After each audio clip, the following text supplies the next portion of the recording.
Muito boa tarde a todos e bem-vindo ao SET Experience Tracks. Estamos na reta final dessa trilha e nesta apresentação iniciaremos a conversa a respeito da televisão, que é a origem, a raiz da SET. Hoje falaremos a respeito da TV 2.5, que é a evolução do padrão de TV digital no Brasil, cuja norma de atualização aprovada ao final de 2019 encontra-se em vigor, com a indústria de receptores já colocando seus produtos atualizados no mercado. E para contextualizar um pouco melhor, a sequência de versões de sistemas de TV que a gente está tratando ou que a gente viveu seria a TV 1.0, que seria a TV preto e branco, a TV 1.5, também analógica em cores, a TV 2.0, que seria a primeira geração da TV digital, e agora a TV 2.5, que é a evolução, atualização do atual sistema. E para entender melhor o que essa atualização nos trará, temos aqui três dos mais renomados profissionais do mercado. São eles: Eric Soares, o Irá Moreno e Aguinaldo Bonquipane, os quais já cumprimento e dou as boas-vindas ao nosso evento. E assim, gostaria de abrir a nossa sessão apresentando o Eric. O Eric é expert em tecnologia, atua há mais de 20 anos na Sony, nas áreas de suporte a vendas, marketing e pós-vendas. Especialistas em novas tecnologias, workflow e produtos do mercado de broadcast. É graduado pela FEI, Faculdade de Engenharia Industrial de São Bernardo do Campo, em São Paulo, e pós-graduado pela FIA, Fundação Instituto de Administração da USP. Acompanhou o desenvolvimento de todos os novos produtos, a implementação de projetos estratégicos, servindo de interface entre os clientes brasileiros e a engenharia do Japão, participando de diversos eventos nacionais e internacionais. Ele nos trará uma visão do que essa atualização representa em relação ao vídeo. Eric, bem-vindo, o palco é seu. Obrigado, Sérgio, obrigado a SET pela oportunidade, obrigado por poder participar. O que a gente pode falar sobre essa evolução da tecnologia de TV, né? Quando a gente fala sobre TV, você contextualizou aí um pouco o histórico, a evolução, o objetivo agora é a gente falar um pouquinho sobre o que a gente pode esperar para a TV nessa nova, vamos dizer, geração, na evolução natural do 2.5, né? Nós vivenciamos aí a transição, talvez muitos que estão acompanhando essa transmissão ao vivo ou mesmo posteriormente, a questão da transição do analógico para o digital. O digital trouxe a questão da alta definição, né? E muito mais recentemente se fala muito sobre evoluções, melhorias, o mercado questiona, né, a questão de melhorar a resolução, melhorar a experiência do telespectador e como que isso pode ser feito. E um dos temas que a gente quer comentar aqui rapidamente, para depois também abrir para qualquer tipo de debate, discussão, é a questão de como explorar conteúdos, né, e como criar conteúdos, como isso impacta a cadeia de produção até o consumidor final, quando se refere à questão do alcance dinâmico, né, ou range dinâmico. Então, peço para colocar a apresentação aí na tela, para a gente poder dar um início, uma visualização rápida do que a gente pode comentar, né, sobre esses sistemas de HDR, de High Dynamic Range, né? Então, a ideia da apresentação é a gente poder dar um pouquinho essa visão. Pedir só o pessoal, acho que passar o slide, perdi aqui o controle do slide, eu vou tentar mais uma vez ver se ele volta. Então, o foco é a gente falar um pouquinho sobre a questão do HD, HDR, né? Tendo em vista, assim, que o mercado de televisão, ele vem evoluindo, se fala muito nessa questão de melhoria da resolução, né? Muito se fala sobre ultra alta definição, que é a questão do 4K, do 8K, e a grande questão que existe, né, quando a gente fala sobre essas tecnologias, é que existe um desafio muito grande. A própria evolução do SD para o HD, né, aquela questão do tamanho da tela, da resolução, da distância do telespectador, traz algumas implicações. E a principal implicação que existe hoje é que o benefício da resolução da ultra alta definição, por exemplo, do 4K, ele não é tão expressivo para a maior parte dos telespectadores. Por quê? Ele só vai ser expressivo se você tiver uma distância adequada, né? Ou uma distância grande ou adequada para a visualização de uma tela que seja compatível em termos de tamanho e resolução. Então, essa evolução, né, que às vezes o mercado fala demais sobre 4K, hoje também começa a falar sobre 8K, ela se mostrou claro, um ponto relevante, mas talvez não o ponto mais relevante da experiência do telespectador. A resolução ela é importante, mas o que chegou à conclusão é que, tendo em vista a distância que você costuma ter entre a tela e o tamanho de tela comum que você costuma ter, e aí existe esse histórico aí que a distância média, né, que existe no mercado está alguma coisa em torno de 2,5, 2,7 metros, né, você teria que ter, por exemplo, uma tela de mais de 100 polegadas 4K para você ter o benefício do 4K. E isso não é realidade, né? Todo mundo tem televisores de 40, 50, 60 polegadas, então o HD ele é mais que suficiente, e aí entra a questão, como trazer um HD de melhor qualidade, né? E a grande questão é exatamente a situação e a tecnologia do HDR, né? O que se pode falar de HDR, né? A gente vê aí o consumo que vem aumentando, claro, os fabricantes têm aumentado a capacidade de produção e entrega de televisores de ultra alta definição, muitas vezes falando em 4K, embora não seja o foco da apresentação, mas essa é uma evolução natural, né? Todas as TVs passam a ser 4K, mas não só 4K. Quando as TVs não são 4K, elas são HD e também são com a capacidade de HDR. E os números de televisores HDR, eles vêm num ritmo maior do que o próprio 4K, porque o volume de vendas 4K ele vem crescendo, mas os televisores próprios HD convencionais já têm a tecnologia do HDR pronto. Então você tem aí uma base instalada hoje e tem um crescimento, uma perspectiva de crescimento no mercado, de que cada vez mais você vai ter telas prontas para poder explorar e se beneficiar desse conteúdo, né? E aí a grande discussão que surge é, tá bom, é uma oportunidade, mas quais são as implicações que existem, né? Então a gente fala sobre oportunidade e desafio. Quando a gente fala de HDR, o HDR, ele basicamente ele trata do tema do alcance dinâmico, né? Então, quando a gente fala de alcance dinâmico, quais são os benefícios? O principal benefício é a questão do contraste, a riqueza de cor, a riqueza de detalhe na imagem que você obtém, que não está associado com a resolução, está associado realmente à representação daquilo que a gente vê no mundo real, né? Que é uma intensidade de cor, de brilho, de contraste, que ela é realmente intensa, né? E por isso chama de range dinâmico, alcance dinâmico, porque você tem uma faixa que vai responder muito maior do que nós estamos acostumados, né? Para falar disso, a gente tem a evolução natural no sistema, né? Quando a gente fala de câmeras, captação, ou mesmo sistema de televisão, que a gente tem que sair do espectro de cor, da paleta de cor 709, que é do mundo HD, e ir para a paleta de cor, o espaço de cor, que é muitas vezes chamado de Wide Color Gamut, né, o espaço de cor amplo, que é um espaço de cor 2020, onde você tem uma representatividade e uma capacidade de reprodução das cores muito mais fiéis por ser uma paleta de cor, um espaço de cor muito mais rico e muito mais extenso. E uma vez que a gente tem esse espaço de cor, a gente pode então variar a tonalidade dessas cores. E aí existe o conceito que chama de volume de cor, né, que está exatamente atrelado à questão do High Dynamic Range. Então você pode ter um pequeno volume de cor que varia de 0 a 100% de vídeo, que a gente está acostumado no SDR, no Standard Dynamic Range, ou então a capacidade de variar mais de 1000%, né, dependendo da tecnologia de tela e também de captação, variar mais de 1000% esse leque, esse range, em termos de latitude, que a gente costuma falar, né? Latitude, a representação dessa intensidade de cor e do espaço de vídeo. Então, esse é o conceito básico, né? Quando a gente fala desse conceito, tem a ver também com a cadeia de produção, então é importante falar como o material é produzido. Hoje, no mundo SDR, nós temos o que está aí na parte superior desse slide, que você tem um alcance dinâmico de luz que é extenso no mundo real, e no processo de produção, você vai comprimindo isso porque você não preserva as tecnologias que tinham antes, analógicas, né, e mesmo com a digitalização, não priorizaram esse conceito. Então a gente acaba tendo uma representatividade muito pequena. Por quê? Porque no mundo real a gente tem uma variação muito extensa, né? Muitas vezes é usada a escala logarítmica para poder representar essa variação intensa que existe na variação de luz, né?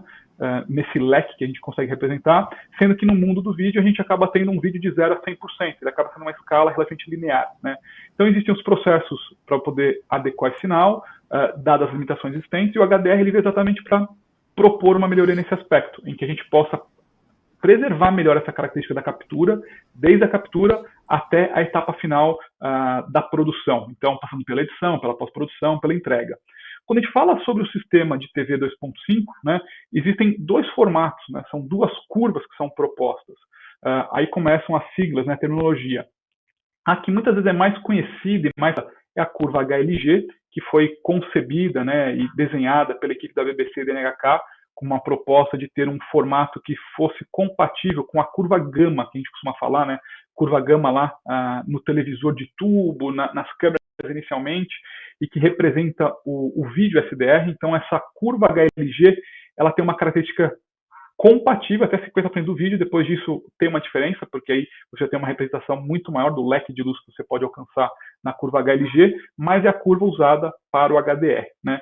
E a segunda opção que existe é o formato da Technicolor, o chamado SL-HDR1, que foi também aí adotado, discutido no fórum. Então, esses são os dois formatos que a indústria, pelo menos no mercado brasileiro, aponta como sendo alternativas. Existem outros? Sim, existem outras tecnologias, né? Quando a gente fala de produção, existem outras curvas que são adotadas para produção, porque existe um conceito que é se você usa uma curva que representa a cena real, que é referência na cena, ou scene reference, ou se você usa uma curva que é para otimizar a tela, a experiência do telespectador, que é o display reference. Então, você tem diferentes tecnologias para diferentes tipos de caso e uso, né? Então, essas curvas que a gente tem aí hoje representando, né, o SLHDR1 ou HLG, é o que é usado na distribuição. Na área de produção, você vai ter outras curvas, mas o conceito também ele traz alguns desafios. Por quê? Você tem que produzir o material HDR e SDR. Existem tecnologias hoje que você pode ter uma única câmera que tem as duas entregas, e aí basicamente você pode fazer uma operação de vídeo para o mundo HDR e sincronizar o SDR para ficar igual, né? Mas no final você acaba tendo dois sinais, você pode usar uma cadeia inteira de produção HDR e no final converter o HDR para SDR, que é o que é representado aqui nesse diagrama, né? Então você tem um estúdio, algum evento, vai ter o sinal HDR para ser trabalhado, explorado, monitorado, que é a sua melhor qualidade, e o SDR, que muitas vezes é o ferramental que você tem ali para você poder trabalhar no dia a dia, né, que é o que você já tem existente na sua infraestrutura.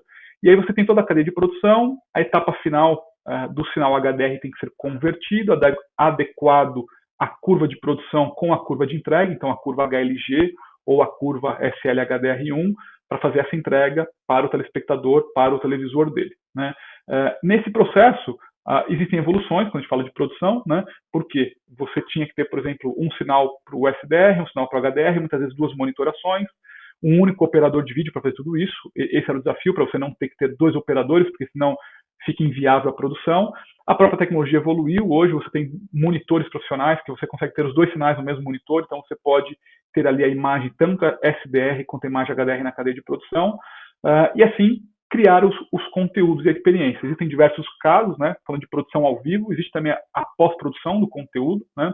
Aqui eu cito alguns exemplos de casos que são reais no mundo aí, que a gente tem participado, né, iniciativas, geralmente iniciativas esportivas de produções ao vivo, muitas vezes associada ao 4K, mas lembrando que assim, o grande foco é que o HDR ele traz o benefício no mundo HD. E esse é o grande diferencial, essa é a grande vantagem, sem ter que ter uma renovação completa do parque. Você pode utilizar a plataforma de telas, televisores HD, como esse recurso.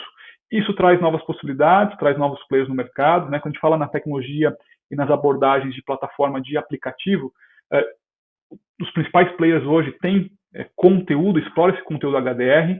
Esse é o benefício e o desafio para a TV 2.5, para a gente poder trazer isso também em plataformas abertas, com essa flexibilidade, né, podendo adotar formatos que são aí já comuns na indústria, como a gente falou do HLG e do SL-HDR1. E quando a gente fala desses formatos, é só importante a gente também contextualizar, né? Existem diferentes formatos, além do que a gente comentou, do HLG e da Technicolor. Existem os outros formatos como HDR10, HDR10 Plus, né? E outros mais como o PQ ou SPT2084. Então, por aí você tem diversas curvas que podem ser adotadas e os diferentes players muitas vezes adotam essas diferentes tecnologias, né, de acordo com a necessidade. Mesmo os broadcasters também têm essa divisão. Existe uma polarização muito grande na questão do HLG pela compatibilidade. A tecnologia da Technicolor ela tem a grande vantagem que você consegue fazer uma transmissão SDR no ar e ter como se fossem metadados complementares que recria a imagem HDR para quem tem o receptor compatível.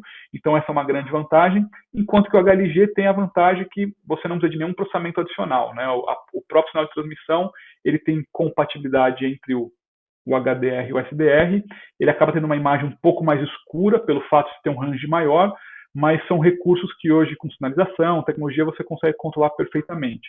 Então essas tecnologias vêm sendo adotadas pelos broadcasters, pelos operadores, justamente para oferecer aquilo que mais faz sentido para o seu cliente, para o seu público, né? Então, geralmente, quem produz muito conteúdo ao vivo vai focar no HLG.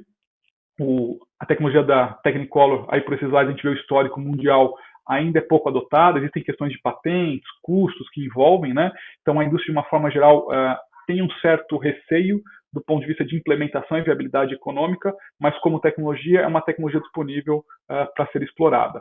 E de uma forma geral, quando a gente fala sobre esse tema, né, para a gente encerrar aqui, assim, a gente tem a vantagem de poder explorar o HD, que a gente já tem no nosso sistema, trazer essa experiência nova que enriquece o conteúdo.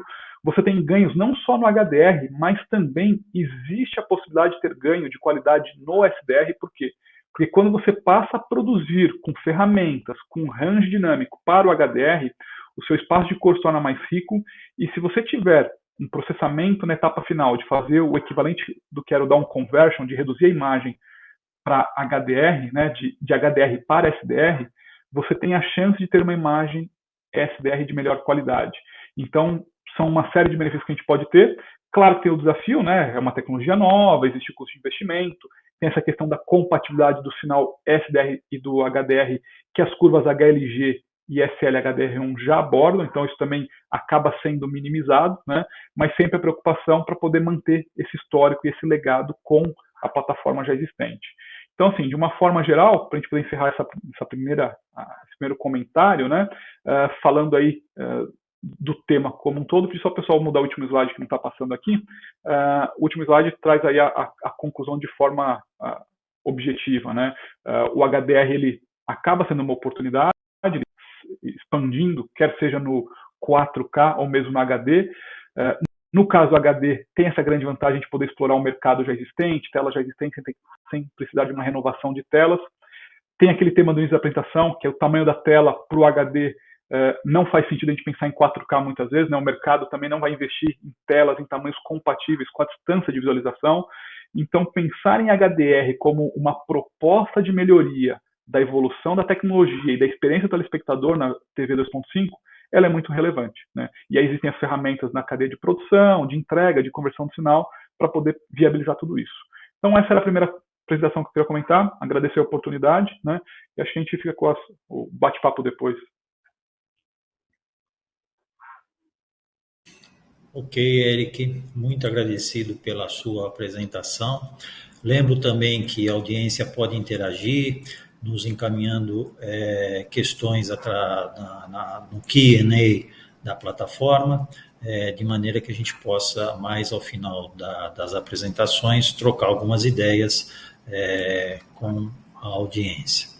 Bem, nosso próximo convidado nos trará novidades a respeito do áudio imersivo, que está embutida nessa atualização da TV 2.5, que será o Irá Moreno. O Irá está alocado no setor de estratégia e tecnologia da Globo, atua na área de telecom com enfoque no estudo e implantação de novas tecnologias na emissora, foi responsável pela primeira transmissão ao vivo em Dolby Atmos em ISDBT no ano de 2020 e atualmente implanta de forma definitiva o áudio imersivo na TVD de São Paulo, na TV Digital de São Paulo. Participou também da demonstração de inovação no Museu do Amanhã, na Copa do Mundo de 2018, e com uma aplicação de TV híbrida, além de já ter implantado diversos outros projetos, como o transmissor de TV digital principal e também o Disaster Recovery da TV Globo em São Paulo. Formado em Engenharia Elétrica e também em Rádio e TV, com mestrado em Engenharia Elétrica pela Universidade Mackenzie. Também é professor universitário no curso de Rádio, TV e Internet, lecionando disciplina de captação e edição de áudio na Faculdade Casper Libero. Irá, a bola está contigo. Boa apresentação.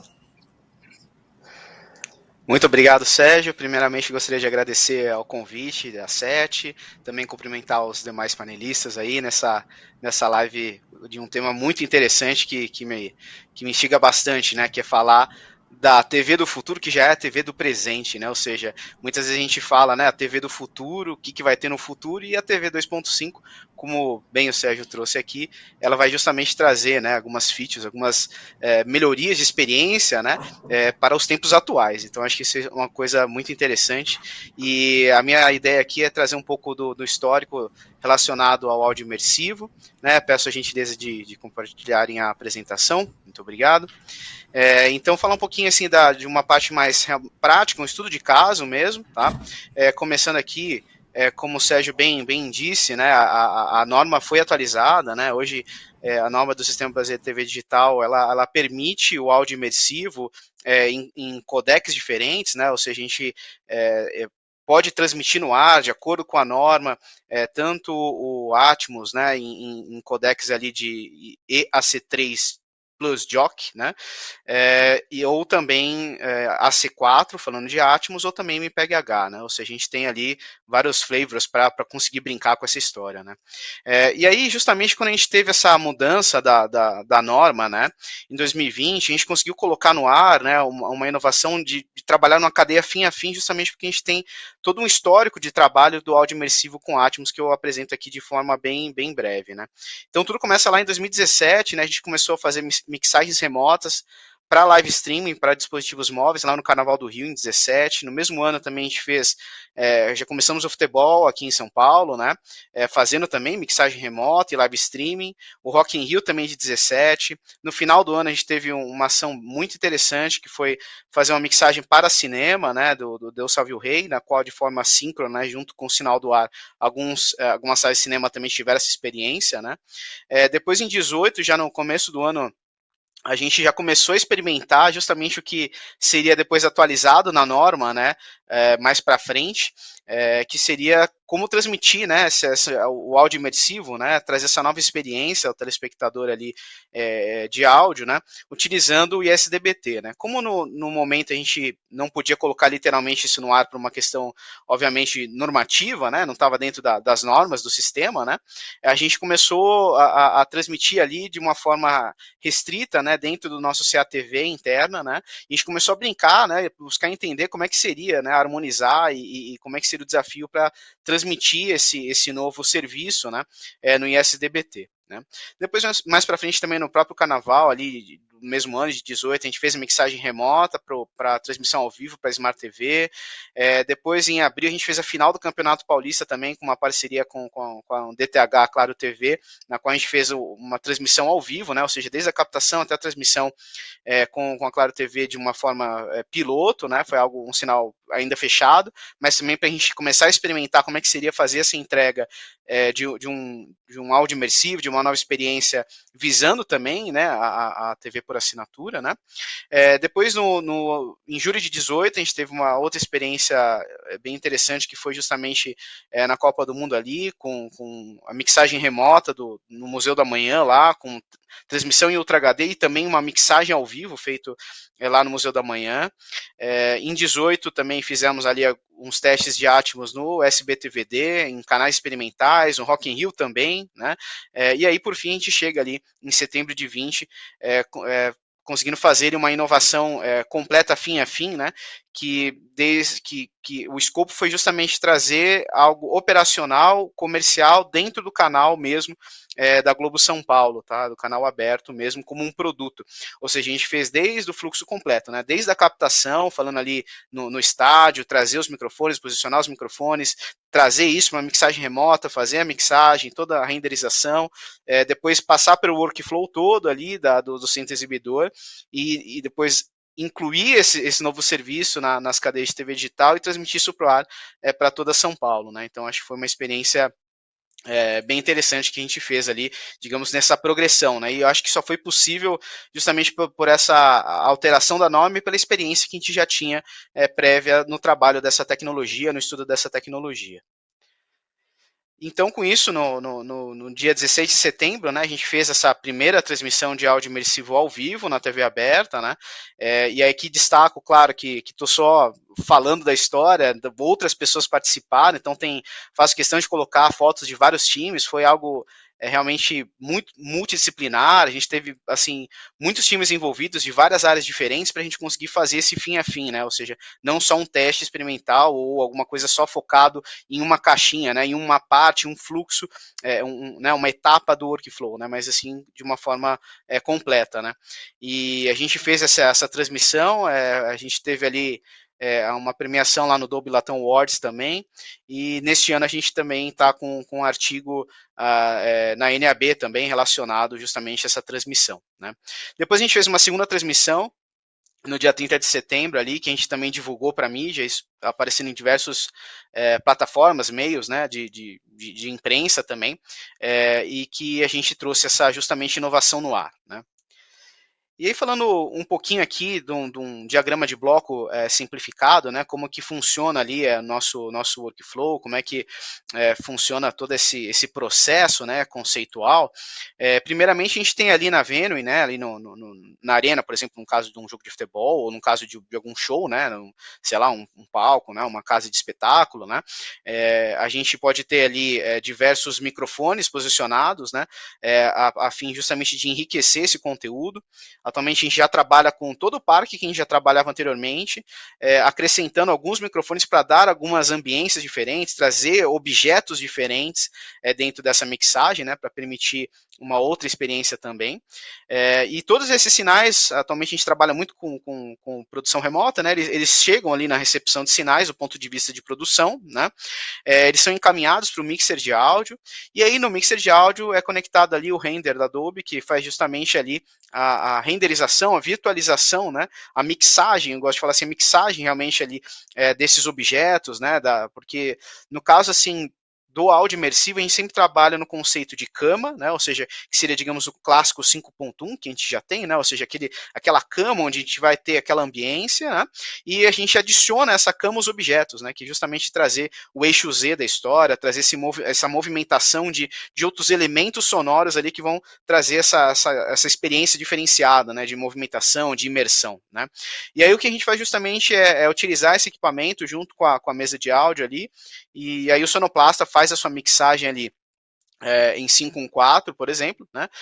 Ali considerando, ou seja, um 5.1 com as 4 caixas no topo, né? E esse sinal depois ele é distribuído dentro do controle e é enviado para um mux de áudio ali, onde ele vai ser justamente unido com o PGM ali do switcher, né? Todo esse sinal então é encaminhado para o SED, né? Trago aqui uma questão interessante que também, como entrada desse primeiro bloco, desse primeiro fluxo de produção, a gente também pode ter um estúdio, né? Nada impede também da gente ter as gravações ali sendo realizadas e todo o fluxo de produção entrar dessa forma, tá? De forma ao vivo. Ou seja, a gente está falando aqui de produção live, né? Uma vez que indo para a parte de baixo ali, né? A gente está com esse conteúdo já mixado dentro do centro exibidor, né?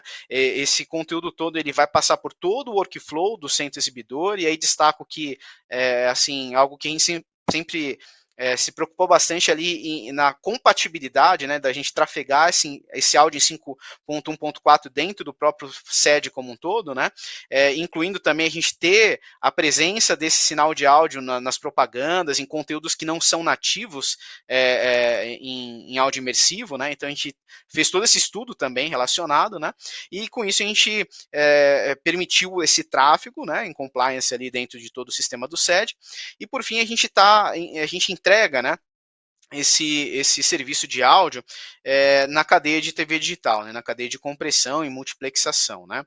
E com isso a gente tem, digamos que, duas linhas paralelas de codificação, né? A linha de cima, destacada ali, seria, digamos que a linha de codificação Atmos, né, do serviço em Atmos, e a linha de baixo seria a linha de codificação do vídeo e demais serviços atuais, né, os AACs, 2.0, 5.1, etc, né? E aí com isso a gente tem um PROC ali, que é justamente para trabalhar com a parte de delay, de lip sync, de ajuste, né, desse serviço.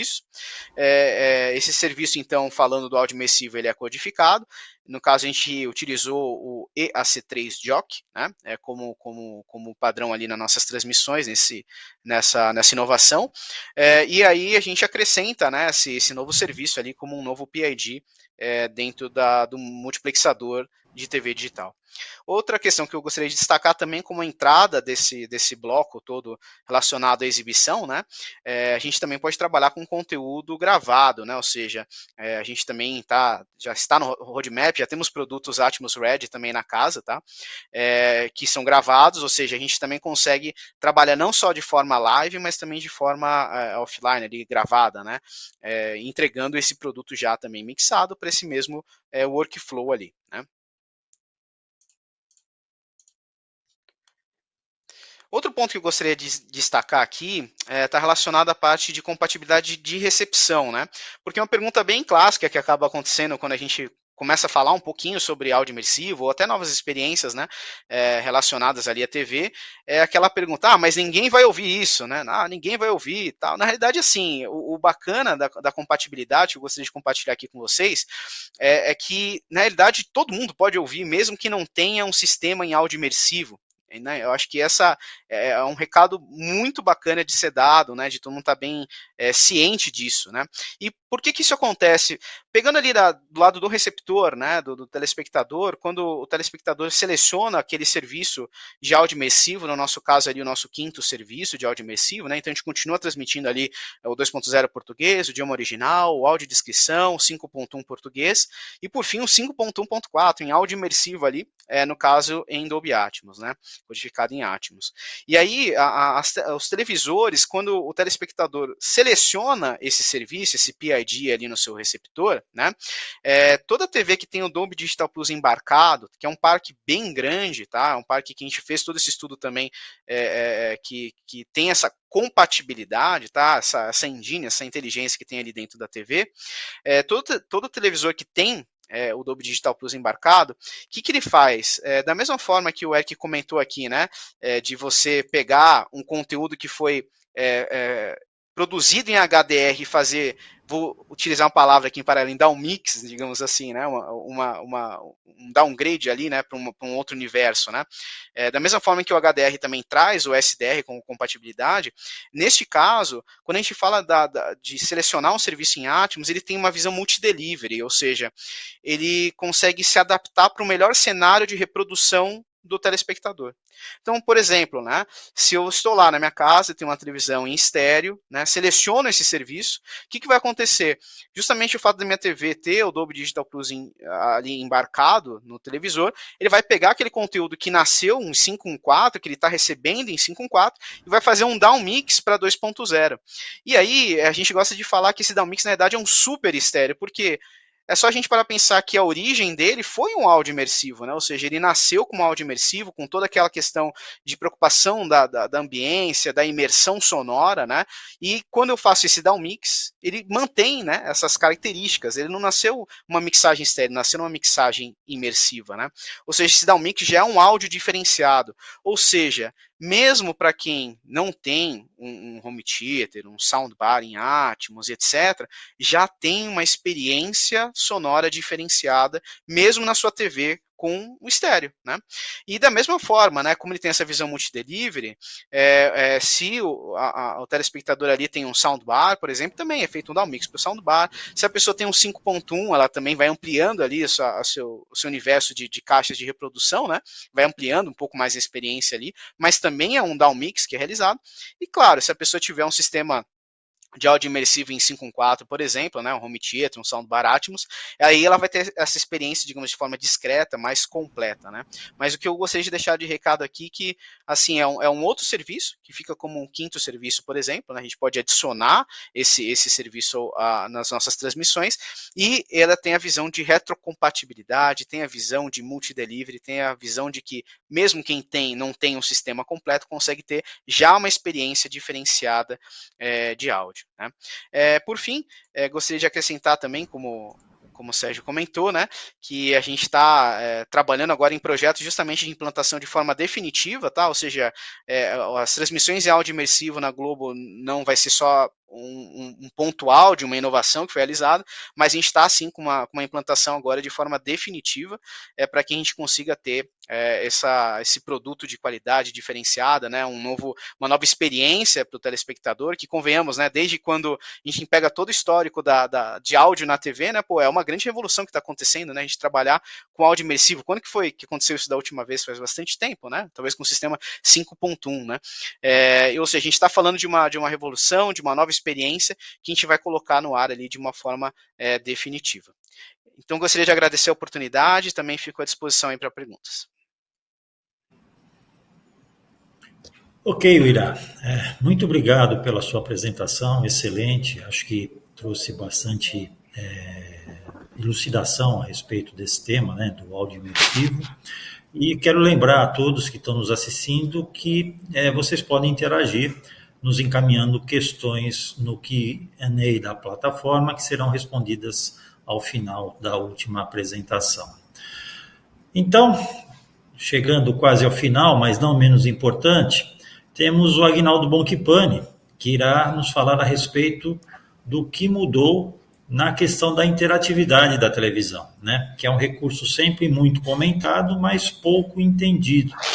O Aguinaldo é especialista sênior em TV digital, atualmente atuando na Miraculo desde 2008, possui mais de 30 anos de vivência na área de TI, sendo pioneiro em projetos de tecnologias emergentes e inovadoras, com passagens pelo Senai, Bozano, Globosat, CETIP, TIM, Quality Software e TOTUS. Gerenciou a área de produtos da TV digital da TOTUS e, como consultor da Miraculo, atua ativamente desde 2008 no Fórum SBTVD, representando a indústria de software no módulo técnico, atuando na padronização do Ginga, inclusive durante o projeto de aprovação do Ginga na União Internacional de Telecomunicações. Aguinaldo, a palavra é sua. Bem-vindo. Obrigado, Sérgio. É um prazer estar aqui. Agradeço a SET. Boa tarde a todos. Boa tarde aos meus colegas aí. As palestras foram excepcionais. Eu acho que a audiência já teve um ganho enorme aí com os nossos especialistas, tanto em áudio quanto em vídeo. Eu vou também mencionar brevemente aqui essa parte nova da TV 2.5, que é a parte relativa à interatividade, ao DTV Play, que já está se tornando mais conhecido hoje em dia, né? E colocar aí um pouquinho esse histórico, né? A gente está aí com os padrões da TV 2.5 já aprovados, como o Sérgio mencionou, já publicados, e já a indústria, tanto as emissoras quanto os fabricantes de televisão, estão já usando esses padrões e já tem no mercado tanto as transmissões compatíveis quanto os aparelhos receptores já compatíveis também. O que a gente vê hoje em dia? Qual é uma das grandes discussões aí das emissoras em relação ao approach, né, novo para enfrentar a nova realidade do streaming, do OTT, coisa que se tornou uma realidade bem recente, mas de uma forma muito rápida que surpreendeu a muitos, né? A gente vê que hoje em dia o cenário atual do consumo de mídia, né, como é que as emissoras tratam isso? Elas tratam isso na forma tradicional, que é um relacionamento business to business, né? Para a emissora, o relacionamento é da emissora com as agências de publicidade, com os patrocinadores, né? E esse modelo é o modelo que alavanca toda a cadeia de produção e de transmissão de conteúdo da radiodifusão, né? Só que com esse aumento de consumo de vídeo pelo streaming, pelas plataformas online, as emissoras de TV estão despertando cada vez mais para essa necessidade de um relacionamento diferente do business to business, um relacionamento mais próximo com o telespectador, tentando passar a conhecer o telespectador diretamente, coisa que não existia antes, né? E então, em todo o mundo, né, essa oferta do conteúdo OTT se projeta, né, de uma tal maneira que o streaming, né, não é só uma estratégia complementar. Para as emissoras, é uma estratégia que tem que ser integrada com a produção de conteúdo mesmo, né, para que ela possa ofertar esses serviços tanto pelo sinal, pelo broadcast, quanto pela internet, pela banda larga, né, pelo broadband. Então, a gente sabe que o streaming está aqui para ficar. E é importantíssimo para as emissoras saber como atacar esse desafio e chegar até a casa do consumidor com uma ampla gama de serviços aí, tá? Só que hoje em dia a gente tem uma coisa muito forte em termos da plataforma do receptor de TV digital, a TV mesmo, o aparelho de TV, que a gente tem uma plataforma que recebe o sinal de TV, na TV linear, que é a plataforma do tuner e de todo o arcabouço de hardware e software da televisão, que vai mostrar um conteúdo de uma televisão linear, né, do sinal de broadcast, e um outro lado do receptor, que é o lado de software e hardware também, que lidam com a conexão à internet, ou seja, a transmissão por broadband para os aplicativos OTT, para os serviços de streaming. E esses dois lados do receptor são apartados hoje em dia, né? Você não existe comunicação entre os dois, tá? E é aí que entra o novo DTV Play, né? É aí que entra essa plataforma de inovação que entra agora na TV 2.5, né? E o que é o DTV Play? Ela é uma plataforma de interatividade que vai embarcada no receptor de TV digital, né, que foi construída, né, e pensada pela gente lá no Fórum SBTVD para realmente tentar integrar, convergir esses mundos separados, né, de consumo de mídia. Quando o telespectador está no sinal de uma emissora, ele está no mundo broadcast. Quando ele está no streaming, ele está no aplicativo OTT da Smart TV e ou uma coisa ou outra, e as duas coisas não se falam. O DTV Play veio para endereçar isso aí, tá? O que é mais profundamente o DTV Play? Na verdade, o grande arcabouço inovador do DTV Play é que ele é um framework de web services, tá? Ele vai permitir uma série de coisas que antes não eram possíveis. Primeiro, permite identificar o telespectador para a emissora. O que significa isso? Significa que o telespectador ele vai entrar na aplicação da emissora e vai fazer um login, né? E esse login ele vai ser conhecido e vai poder direcionar tudo para a emissora, né? A emissora conhecendo quem é esse telespectador. Isso leva ao quê? Leva a uma possibilidade de personalização de conteúdo, né? Seja de conteúdo principal, vídeo, áudio, informações interativas, seja de coisas até mais sofisticadas que a gente vai falar um pouquinho mais para frente, né?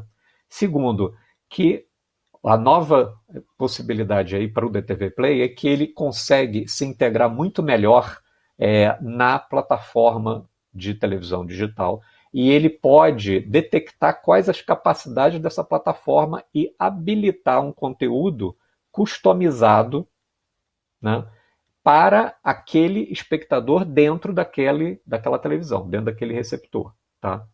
A gente vai falar de um caso de uso dessa escalabilidade aí, dessa coisa que a gente chama de escalabilidade. Quer dizer, o conteúdo mudar de acordo com qual é a capacidade daquele receptor para aquele espectador, né? E explorar o novo formato completamente, né, uma coisa muito, muito recente que está sendo discutida e altamente divulgada na Europa, nos Estados Unidos, em vários lugares, que é a possibilidade de explorar um novo formato de publicidade, que é a publicidade segmentada, que a gente chama de targeted advertising, tá?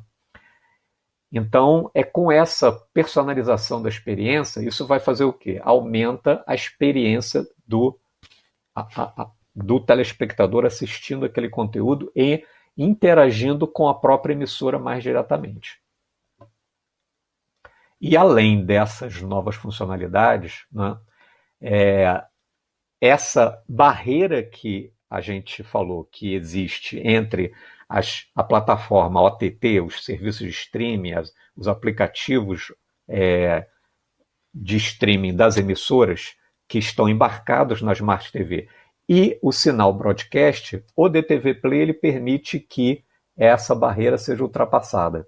De que forma? Exatamente por esse framework de web services que eu disse. Na verdade, lá dentro do receptor de televisão, o DTV Play ele embarca junto com ele um conteúdo todo, uma plataforma que, no fundo, é um web server. Ou seja, é um servidor web ali dentro da própria televisão.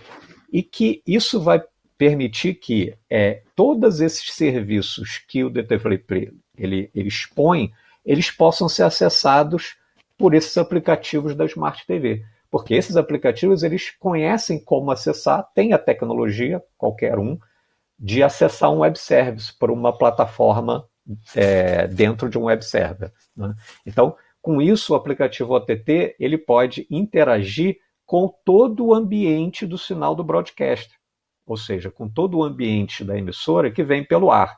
PG, tabelas SI, control codes, né? Sinalização toda, até com relação como os nossos colegas mencionaram, ao HDR, áudio imersivo, tudo isso, o aplicativo OTT da emissora de streaming, agora ele pode acessar. Né?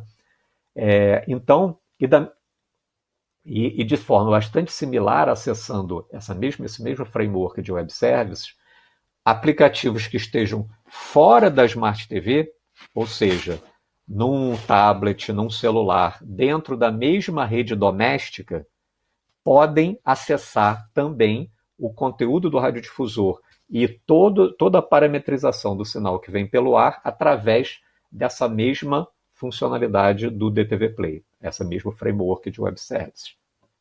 Ok? Então, hoje, essa barreira entre serviços de streaming e a televisão linear é quebrada pelo DTV Play. O DTV Play está ali no meio fazendo uma ponte e uma convergência entre as duas coisas. Com o DTV Play, qualquer aplicativo autorizado pela emissora pode acessar ou até controlar toda a reprodução linear do sinal da emissora. Né? E fazer uma translação entre a parte broadcast e a parte broadband dentro do mesmo ambiente, dentro do ambiente do aplicativo. Tá? Tudo isso o DTV Play está por detrás das coisas. E ele, a gente pode se perguntar, mas o DTV Play já existe, já está disponível no mercado? A resposta é sim. Tá? No ano de 2020, o governo já publicou, em meados do ano, essa portaria que alterou o processo produtivo básico das telas das televisões produzidas no Brasil. Então, nesse ano de 2021 que a gente está, já 30% das televisões produzidas no Brasil já obrigatoriamente já entram com o DTV Play embarcado. A partir de 2022, do ano que vem, vão ser 60% das televisões produzidas e comercializadas no mercado vão estar com DTV Play e a partir de 2023 em diante, 90% ou até 100%. Tá? Agora vamos falar um pouquinho dos use cases. Né? Que tipo de cenários que a gente pode ver com o DTV Play explorados pelas emissoras? O primeiro é essa integração da televisão linear com o ambiente OTT, VOD, né, streaming. E o que pode acontecer, por exemplo, um cenário bem típico, né? O telespectador está assistindo a televisão linear, está assistindo a sua novela, a sua série no canal seu preferido, na sua emissora preferida, e ao término daquele programa, ao término daquela atração, a emissora decide que ela pode disponibilizar um menu para o usuário embaixo com, por exemplo, outros capítulos anteriores daquela mesma atração, ou, por exemplo, atrações similares que possam estar disponíveis no aplicativo de streaming por VOD, e o telespectador, ele simplesmente, com um clique do controle remoto, ele vai diretamente para o ambiente de broadband e assiste aquela atração que ele escolheu. Um capítulo anterior, um documentário, alguma coisa relacionada com aquele conteúdo, qualquer coisa do gênero. Tá? E vice-versa. Se ele estiver num ambiente OTT ou Video On Demand, né, ele está ali assistindo alguma coisa e ele pode ser levado ao sinal. Né? Como? Ele pode ser levado ao sinal se ele, por exemplo, tem alguma característica de hábito de consumo que a emissora rastreou, com autorização prévia do próprio espectador. Então, por exemplo, se a emissora sabe que ele gosta de futebol e vai começar a passar um jogo de futebol, mas ele está no broadband assistindo um filme ou alguma coisa assim, ele recebe um aviso: olha, vai começar o jogo do seu time preferido daqui a 1 minuto, 2 minutos. Você quer mudar para o sinal da televisão ao vivo? E ele, opa, quero ver o jogo que está começando agora. Então, ele imediatamente, o aplicativo, controlando o conteúdo, ele para o que ele está assistindo no streaming e vai para a televisão ao vivo linear. Tá? Isso é um caso de uso bem típico. Tá? O outro é a escalabilidade que eu falei. Né? O que é a escalabilidade? É uma possibilidade de que o arcabouço do framework do DTV Play detecta que aquele receptor tem 4K, por exemplo. Tá? Ou mesmo HDR, ou mesmo áudio imersivo, ou seja, qualquer capacitação que já exista embarcada no receptor que dá a possibilidade da emissora colocar algum layer adicional de conteúdo que não seria possível naquele momento. Tá? Vamos supor que a emissora não está transmitindo aquele programa com HDR ou com áudio imersivo, mas ela tem uma possibilidade de ter essa vinda de um conteúdo adicional por broadband. Tá? O 4K é a mesma coisa. O 4K ele pode... A transmissão toda não é em 4K porque a gente não tem a transmissão em alta resolução em UHD hoje em dia nos padrões de televisão. Não tem a transmissão ainda. Tá? Mas com a possibilidade de escalabilidade, se o receptor suportar aquilo e a emissora tiver a possibilidade de fazer a transmissão por broadband do layer complementar para transicionar o espectador naquele programa para a resolução 4K, ele pode fazer isso com um simples aviso ao telespectador dizendo: sua televisão suporta 4K. Este conteúdo nós temos disponível em 4K. Você quer assistir em 4K? Sim. Com um clique do controle remoto, o conteúdo escala para 4K e ele passa a receber o conteúdo por broadband. Ok? Então esse é um outro caso de uso bem interessante. E nós temos aquilo que a gente falou do Targeted Advertising, que também a gente chama de substituição dinâmica de anúncios. O que acontece? Acontece que a emissora pode personalizar vários segmentos da população, da audiência, né, com base em uma série de características, sejam características de qualificação, de classe, padrão de família, income, qualquer coisa, ou uma classificação geográfica, né, regional, alguma coisa desse sentido. E aí a emissora pode chegar e fazer uma substituição daquele anúncio que seria mandado para todos por um outro anúncio baseado por exemplo, na preferência do telespectador. Tá?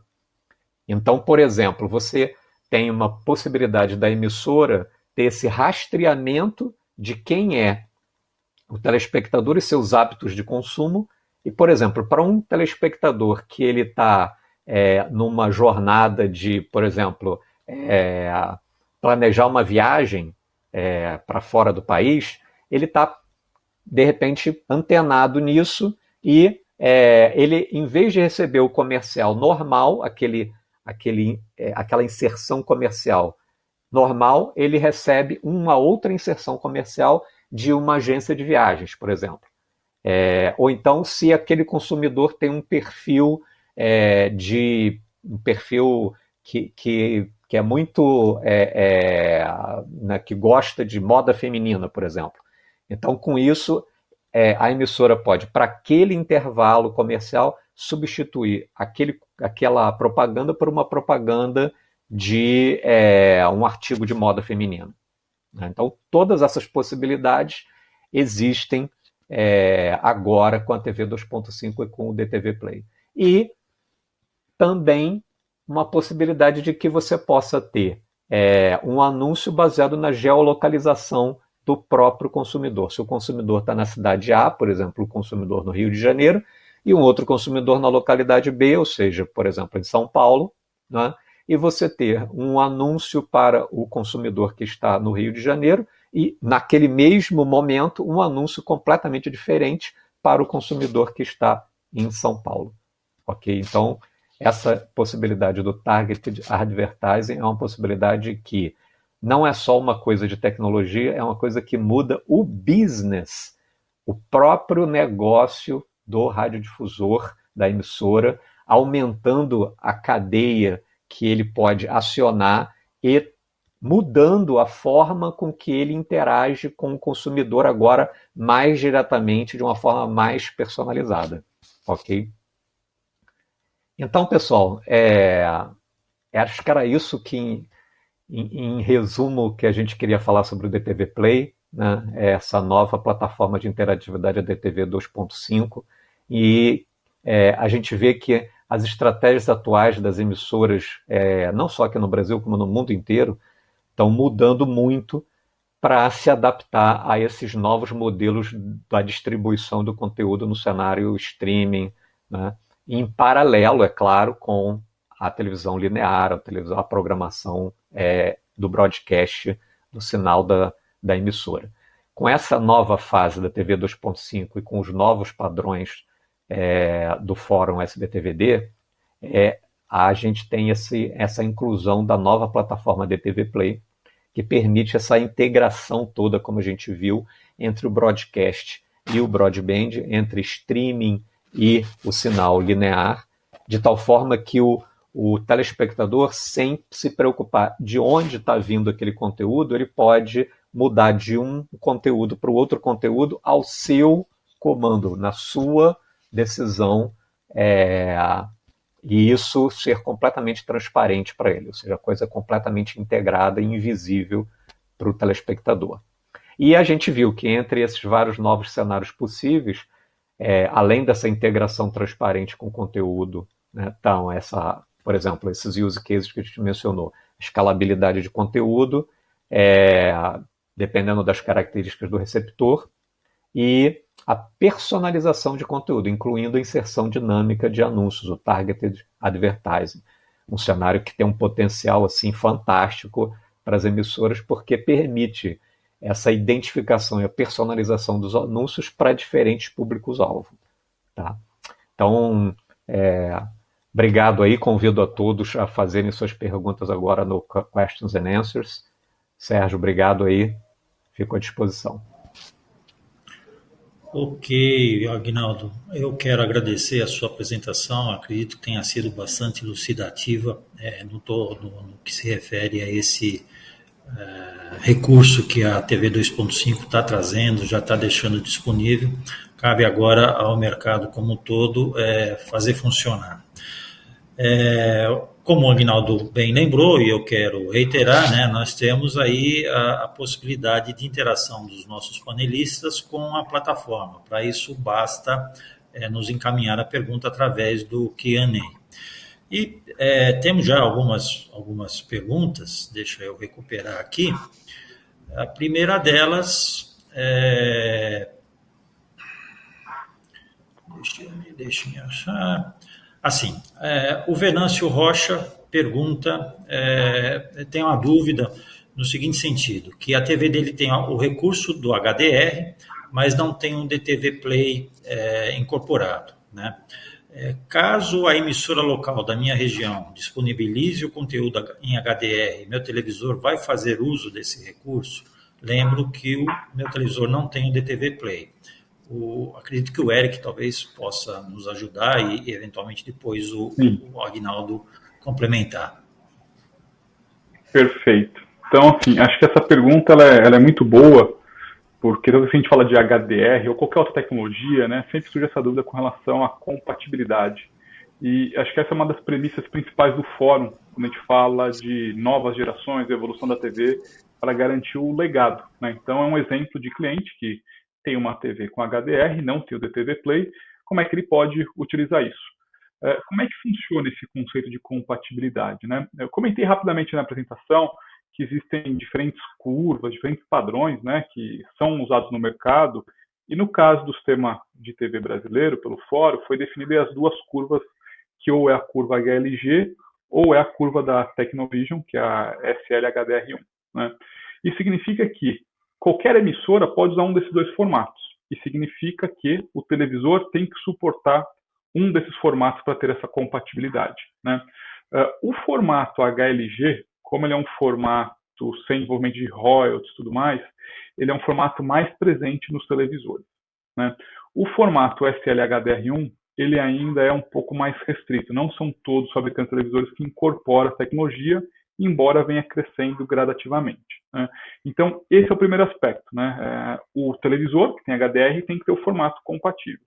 Então, vamos supor que a emissora que ele comentou ali, local na região dele, transmita o conteúdo no padrão SL-HDR1. O formato SL-HDR1, ele transmite o sinal SDR normal e ele tem um pacote de dados adicional na transmissão que permite recriar o HDR.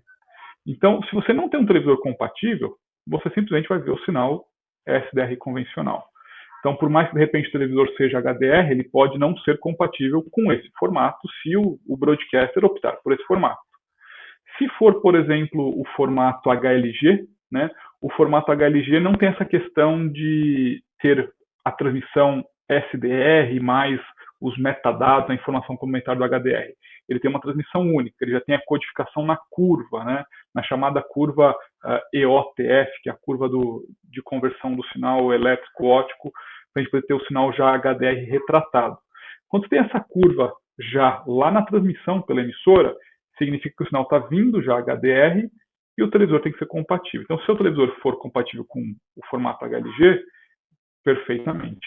A grande questão que existe hoje, né, é que, por exemplo, no caso de uma tecnologia como o SL-HDR1, esse sinal ele costuma estar codificado dentro de um pacote de dados, é muito mais comum ser usado na parte de broadband que o Agnaldo falou, né? E aí faria sentido o DTV Play. O HLG também pode estar presente numa área broadband. Quando você tem essa área de broadband e DTV Play, você pode ter aquilo que a gente fala que é a sinalização, né? Ele pode identificar a capacidade do televisor e configurar o televisor corretamente, para colocar essa curva corretamente, né? Se você não tiver essa sinalização, você simplesmente vai receber o sinal e não necessariamente a sua TV vai mudar a configuração automática. Por isso, aquilo que o Agnaldo comentou, e depois ele pode complementar, né, a questão do DTV Play, ele é muito importante, porque ele vai facilitar essas operações, a identificação, para que não corra o risco de você receber um formato e não estar preparado, ou não saber que é compatível, né, não poder explorar esse recurso, né? Porque hoje a emissora ela pode sim transmitir em HLG, qualquer televisor vai receber esse sinal.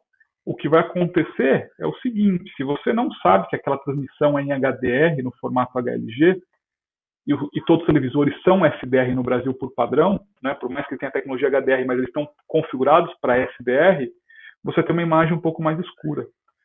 Porque a curva do HLG ela é um pouco mais escura quando olhada em uma TV SDR. E aí isso traz um ponto negativo para o broadcaster, né? Que às vezes ele não quer que isso aconteça porque o telespectador vai achar que a imagem ficou pior, ficou ruim. Então, essa questão da sinalização ela é muito importante. Então, do ponto de vista de compatibilidade, sem nenhum problema. O broadcaster pode transmitir HLG ou SL-HDR1, não tem nenhum problema. Se o seu televisor tem o formato compatível HDR, vai ser capaz de abrir isso sem nenhum problema. A questão é, o telespectador vai saber a hora que tem um sinal e outro? Como é que ele vai saber? Como é que ele vai entrar lá no menu da TV e mudar essa configuração, se ele tiver que fazer isso manual? Né? Então, esse é o desafio, né? Porque existe a questão técnica da questão da tecnologia, do benefício, mas tem a questão funcional, operacional, né? Para o telespectador, a gente tem que sempre pensar em ter a solução mais transparente, mais simples, para que não dependa da interação dele, que o televisor possa fazer essa comutação, né? E aí o DTV Play tem um papel importante, aí se o Agnaldo quiser comentar alguma coisa, ele já falou da escalabilidade, né, do sinal, isso vale para o vídeo e vale para o áudio, que o Irã também comentou. Então isso é muito importante, porque a partir do momento que você tem as duas tecnologias, né, o HDR, né, e o DTV Play, você tem isso muito mais harmonizado e muito mais transparente e funcional. Mas nada impede do broadcast transmitir e você fazer a configuração manual, por exemplo, se esse for o caso, né? Então fica essa questão sobre a praticidade, viabilidade ou não, né? Quiserem complementar alguma coisa, se o Agnaldo quiser comentar sobre a questão do DTV Play, embora a pergunta falou que ele não tem o DTV Play, né? Mas para poder contextualizar essa questão de como pode acontecer. Realmente, acho que a pergunta dele, assim, ele diz que o televisor atualmente dele não tem o DTV Play, né? Aí nesse caso realmente vai depender de como está configurado previamente o televisor, se está habilitado os diferentes recursos de HDR, e se, claro, o televisor tem, se você está dizendo que o seu tem alguns televisores que não vão ter, tem outros que vão ter, né? Se ele tiver configurado, é bem possível que, como o Eric explicou, essa reprodução aconteça sem maiores problemas. Se ele não tiver configurado ou se ele não tiver o recurso embarcado, aí o Eric também explicou bastante, vai haver ele vai tocar, vai ser retrocompatível sem problema nenhum, mas pode haver alguma diferença na qualidade aí do conteúdo. E, de novo, quer dizer, se tiver o DTV Play, aí essa possibilidade de mudança automática que existe porque isso está sob o comando do radiodifusor.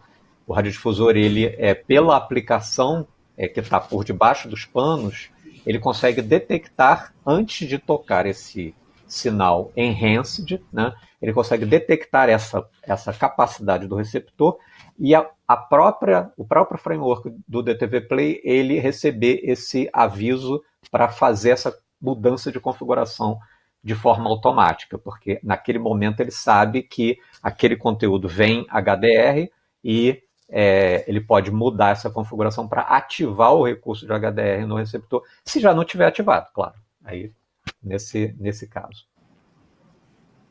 Ok, obrigado. Temos uma outra pergunta aqui do Fernando da Globo, que pergunta se o padrão de TV brasileiro prevê alguma técnica de HDR. Eric, acho que você talvez possa nos ajudar nisso. Perfeito. Acho que quando a gente fala de técnica de HDR, é importante a gente também tentar contextualizar o que isso pode significar na pergunta, né? Eu acho que a pergunta, dependendo de como foi feito o objetivo, a gente pode entender sobre dois cenários. Primeiro, sobre a ótica do broadcaster, né, quem cria o conteúdo. Então, do ponto de vista de criação de conteúdo, como eu comentei ali na apresentação, existem curvas, existem padrões que você pode utilizar na cadeia de produção que não são definidas pela norma, porque a norma simplesmente define, né, no fórum, qual é o padrão de transmissão, padrão de entrega. Então, se o sinal vai ser produzido ao vivo, se vai ser pós-produzido, existem diferentes tecnologias na cadeia de produção que você pode utilizar, diferentes curvas que vão te dar uma característica do HDR, né? Então, são curvas que têm, são curvas log, de diferentes fabricantes, por exemplo, o S-log na família Sony, tem as curvas PQ, HLG e outras mais que você pode utilizar, né? E aí produzir esse conteúdo, e na etapa final da transmissão, muitas vezes você pode ter um conversor, um processador de sinais, que vai fazer o quê? Vai converter esse padrão da produção para o padrão definido pelo fórum, que é o padrão de transmissão. Então, quando a pergunta fala sobre técnica de HDR, né, é exatamente nesse aspecto. O fórum, o padrão está definido na transmissão e entrega, porque ele pensa o quê? Ele prioriza o telespectador, quem vai receber o sinal. Tem que ter compatibilidade, tem que ter regra, senão pode virar, justamente pelo fato de ter vários formatos, né, várias curvas HDR no mercado, se cada broadcaster adotar cada aparelho televisor tiver um formato, nada vai ser compatível com nada, né? Então a visão do fora é nesse sentido de definir a regra do jogo, ter o padrão estabelecido e os broadcasters poderem utilizar esse formato. E aí, claro, como o Agnaldo comentou, acho que essa questão do DTV Play vem agregar muito, porque soma essa escalabilidade da resolução, detecção, e você poder ter toda essa interatividade, né, por debaixo dos panos para entregar a experiência do telespectador. Então, a técnica, quando a gente fala técnica, a pergunta que eu falo que fica às vezes essa questão é que pode ser ou do ponto de vista de produção ou do ponto de vista de distribuição e entrega. E aí a norma, né, a normatização é na entrega e distribuição. Então, acho que isso que é o ponto importante. Não sei se ficou claro, se tiver alguma pergunta, o pessoal fica à vontade para perguntar e a gente poder detalhar um pouco mais. Não, eu creio que ficou bastante claro e você destacou bem, né? No caso do fórum, a preocupação está com a normatização da transmissão, né? E não da produção. Isso, e como você tem que encaixar a produção numa norma de transmissão, eventualmente você vai passar por um conversor caso a produção não atenda essas duas opções previstas. Acho que está bem explicado. Agora aqui a Flávia Machado nos pergunta que ela quer saber se o áudio imersivo pode ser utilizado para melhorar a produção e recepção de audiodescrição, né? Recurso de acessibilidade para telespectadores com deficiência visual, de programas de TV gravados e ao vivo. Uirá, por favor. Muito boa pergunta, né? Eu acho que tem um ponto sobre áudio imersivo que muitas vezes a gente pensa do áudio imersivo também como uma expansão no eixo Z, né, a imersão de sons em volta da pessoa, essa experiência, né, mas também os codecs que estão agora na norma também permitem a personalização, né. Como eu disse na minha apresentação, né, a base da mixagem, o conceito da mixagem ali, ela é feita uma cama e objetos, ou seja, esses objetos também, nessa visão dos novos codecs, novos sistemas que estão hoje previstos em norma, ele permite também a personalização de uso desses objetos. Então, vou dar um exemplo, por exemplo. Isso pode abrir a possibilidade de que o telespectador aumente ou diminua, por exemplo, o som BG de background, a trilha, a música, para deixar de uma forma mais destacada a voz, por exemplo, né, dos atores ou a voz do âncora da TV, ou seja o que for, né? Ou seja, isso vai facilitar, até muitas vezes, não necessariamente alguém que tem alguma deficiência visual, mas também vai facilitar até para a compreensão. Às vezes a pessoa ela não está ouvindo muito bem, tem alguma deficiência já começa auditiva, alguma coisa nesse sentido, ela tem essa customização, né? Essa personalização é algo bem interessante.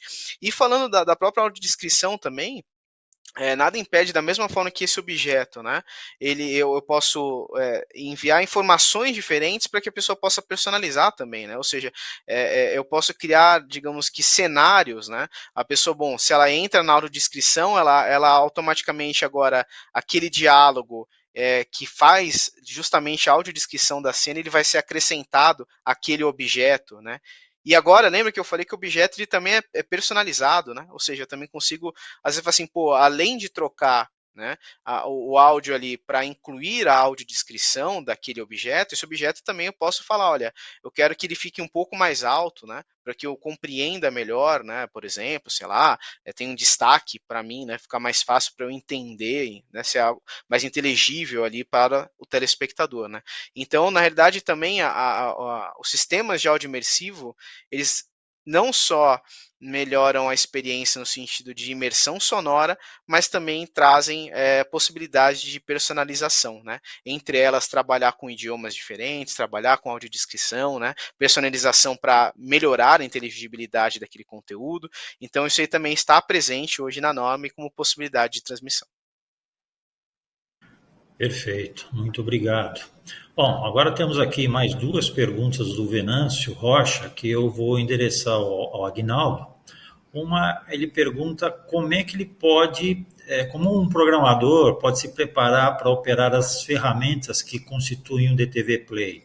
E a segunda pergunta ele quer saber se há possibilidade de fazer alguma atualização nos TVs atuais para disponibilizar o DTV Play. Aguinaldo, por favor.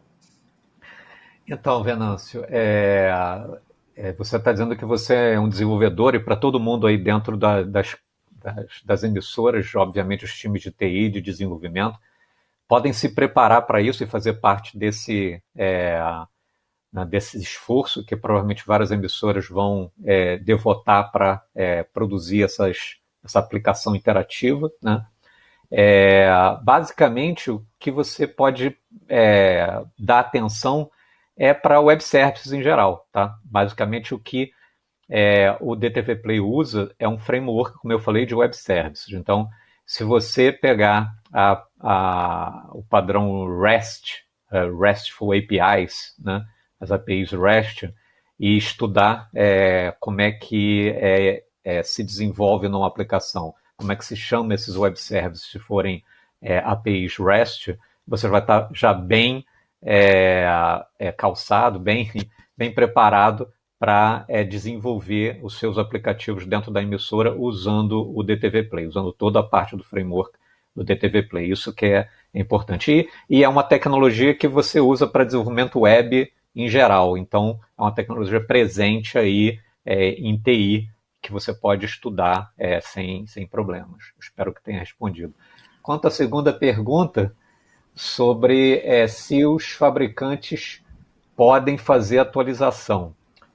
A resposta isso é possível, tecnicamente é possível, mas o processo de atualização de software na televisão, pelo que a gente entende das nossas conversas com receptores dentro do fórum, é um processo que envolve um risco, né? Então, é uma coisa que pode ser, vamos dizer assim, eu acho que vai haver minha opinião, né? Eu acho que vai haver uma curva ao longo dos próximos anos para os receptores, para os fabricantes se acostumarem mais com o ambiente da Smart TV e até com a própria camada do DTV Play, né, que eles vão embarcar de fábrica nas televisões novas, mas que nas televisões antigas eles poderiam sim atualizar para modelos que já têm esse tipo de parâmetros, né, que podem receber o DTV Play. Seria possível, mas é algo que a maioria dos fabricantes vê com muito risco isso, porque para eles poderia haver um risco do receptor parar de funcionar, ter um problema de lidar com um consumidor ligando para o call center deles e reclamando que teve algum problema na atualização, ou seja, a resposta é um pouco dúbia, mas é a verdade. Quer dizer, tecnicamente seria possível, mas eu acho que a maioria dos fabricantes provavelmente não vai se arriscar a fazer isso para modelos mais antigos no mercado, né? É isso. Ok, obrigado.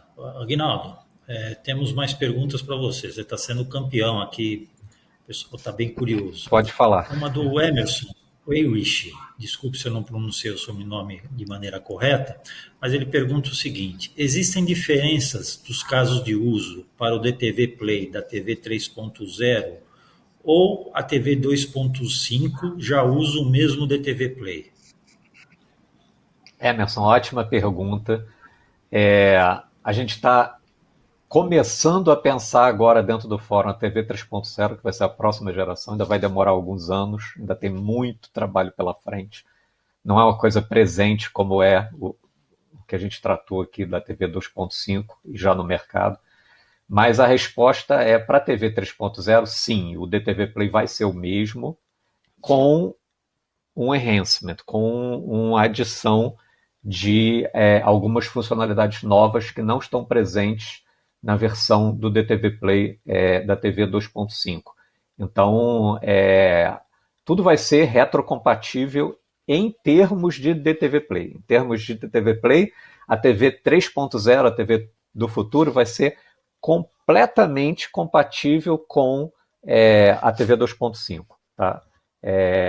Então, tudo que eu falei aqui, todos os casos de uso que eu mencionei aqui, vão ser os principais casos de uso que vão ser explorados e talvez ainda melhorados na TV 3.0. Sim, a TV 3.0 vai ter novidades em termos do DTV Play. Sim, a versão do DTV Play para a TV 3.0 vai ser diferente, vai ser uma versão nova, uma versão 2 do DTV Play, mas é totalmente retrocompatível. E vai trazer algumas novidades a mais aí e melhorando várias desses casos de uso aí que eu já mencionei, tornando as coisas ainda mais automáticas e tornando as possibilidades de uso, por exemplo, de substituição de conteúdo, target advertisement, medição de audiência, uma série de coisas, personalização, uma série de coisas que a gente já está vendo na TV 2.5, na TV 3.0, vão ser mais fáceis para os desenvolvedores que vão desenvolver essas aplicações, mas no fundo, hoje o DTV Play já tem, vamos dizer, talvez 75% ou 3/4 do potencial que a gente vai ver também na TV 3.0. Tá? Tem mais uma aqui com relação à interatividade do Paulo Castro. Essa possibilidade de integração de conteúdo com o telespectador através do DTV Play já se daria de uma forma automática, oferecida pela ferramenta, ou poderíamos ter também a associação com uma conversação em tempo real do usuário com o assistente virtual da própria emissora? Essa é boa. Então, na verdade, qualquer integração de conteúdo, broadcast, broadband, vai ser feito, mas a comando do telespectador. A emissora não vai chegar e simplesmente mudar, né, o telespectador do broadband para o broadcast ou vice-versa. Né? O que o DTV Play dá, que não existia antes, é o seguinte: o aplicativo de streaming da emissora, né? Então a gente está falando que a emissora vai ter um aplicativo de streaming, um aplicativo OTT embarcado na televisão. Mas isso não é uma novidade, porque eu acredito que todas as emissoras no Brasil já têm ou estão prestes a lançar os seus aplicativos de streaming, né? Seus aplicativos OTT. Antes do DTV Play, esse aplicativo OTT, esse aplicativo de streaming, ele não podia ver o sinal do ar. Não tem maneira do aplicativo da Smart TV ver o sinal do ar da emissora. Tá? Com o DTV Play, isso é possível. E aí ele pode mudar para o sinal da TV linear ou passar da TV linear para o broadband, para um seriado, para uma coisa como eu falei lá no use case. Tá? Mas isso provavelmente é uma coisa programada no aplicativo, ou seja, a emissora programou esse menu no aplicativo para levantar esse menu na hora certa que ele quiser e dar essa possibilidade para a escolha do telespectador. Então, é sim uma coisa que é fornecida e aberta em tempo real para o telespectador e conversa com ele de alguma forma. Ou seja, mais ou menos como você falou, como se fosse um assistente. Mas é uma coisa muito simples, é um menu, ou então até, como eu falei no caso da escalabilidade, vai aparecer simplesmente uma pergunta ali no vídeo. Olha, seu televisor suporta esse tipo de característica aqui, 4K ou HDR, e eu posso te oferecer esse conteúdo com essa característica. Você quer sim ou não, você aperta um botão verde se for sim, botão vermelho se for não, o problema terminou, entendeu? Agora, se você está pensando em alguma interação mais sofisticada de um assistente de um assistente de software virtual com o telespectador, também é possível, mas aí é uma abrangência mais ampla, né, que não é necessária. Aí cada emissora vai montar a sua conversa, né, com o telespectador da forma que achar melhor. Provavelmente a boa parte delas vão achar melhor uma conversa o mais simples possível, que o telespectador possa, com um clique do controle remoto, fazer essa transição de integração sem problemas. Tudo dentro do aplicativo que ele levanta na Smart TV, né? É isso. Ok, temos espaço ainda para mais duas perguntas que chegaram aqui. Uma do Celso Teixeira, nosso colega de Fórum SBTVD. Ele pergunta se para quem adquirir o sistema já tem conteúdo para o DTV Play. Aguinaldo? Então, a gente já conhece, isso não é uma coisa que a gente possa divulgar, mas a gente já conhece esforços de algumas emissoras que já estão trabalhando nisso. Quando isso vai estar disponível, né, eu não posso precisar, mas eu posso dizer com certeza que já tem várias emissoras trabalhando nisso. Então, assim, se hoje você já tiver um televisor com DTV Play, você talvez veja alguma coisa, mas você não consegue saber se aquilo está usando uma característica nova do DTV Play ou não, se for uma aplicação interativa, tá? Agora, o quente aí, que é o que eu já mencionei, vou teclar nessa mesma coisa, é o seguinte: se você está não no sinal da emissora e numa aplicação interativa que está no sinal da emissora, porque isso já era possível desde a plataforma de interatividade antiga da televisão 1.0. Mas se você está no aplicativo de streaming do radiodifusor e esse aplicativo de streaming já vai dar coisas que o DTV Play já está suportando, isso você vai notar, porque é o momento que aquele aplicativo de streaming vai fazer coisas que antes ele não podia fazer.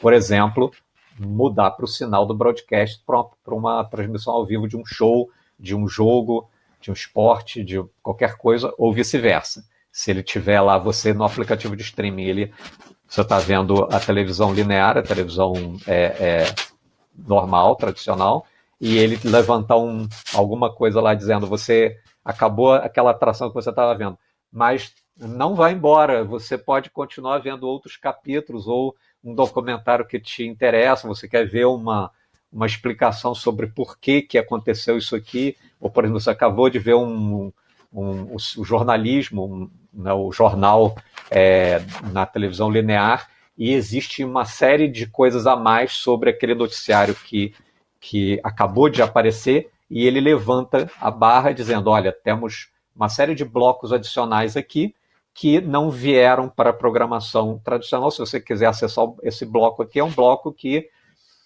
de repente tem uma entrevista adicional com aquela pessoa que apareceu na notícia, com aquele político, ou com o jogador de futebol, ou uma coisa que explica melhor alguma questão do mercado financeiro, qualquer coisa desse tipo, e que você explora mais aquela coisa que acabou de ser vista na atração que terminou na televisão. Então tudo isso é possível, mas você vai notar essa possibilidade você estando dentro do ambiente completo da emissora no aplicativo ATT. Então, quando você vê isso, certamente é o DTV Play. Perfeito. E uma última pergunta aqui do nosso colega Marcelo Martins. Ele pergunta se seria possível implementar o DTV Play no set-top box conversor terrestre. Claro. Aguinaldo? Sim. Sim, claro. Vão existir set-top boxes, provavelmente de alguns fabricantes, que podem embarcar o DTV Play. Hoje em dia, o footprint necessário para o DTV Play não é grande. A questão o DTV Play ele foi pensado para funcionar num ambiente smart, ou seja, em um ambiente que tem uma ligação com a internet. Então, se você tem um ambiente, mesmo montado em cima de um set-top box, mas que tenha toda a ligação broadband, ou seja, toda uma ligação com a banda larga, você ter o DTV Play é totalmente possível, tá?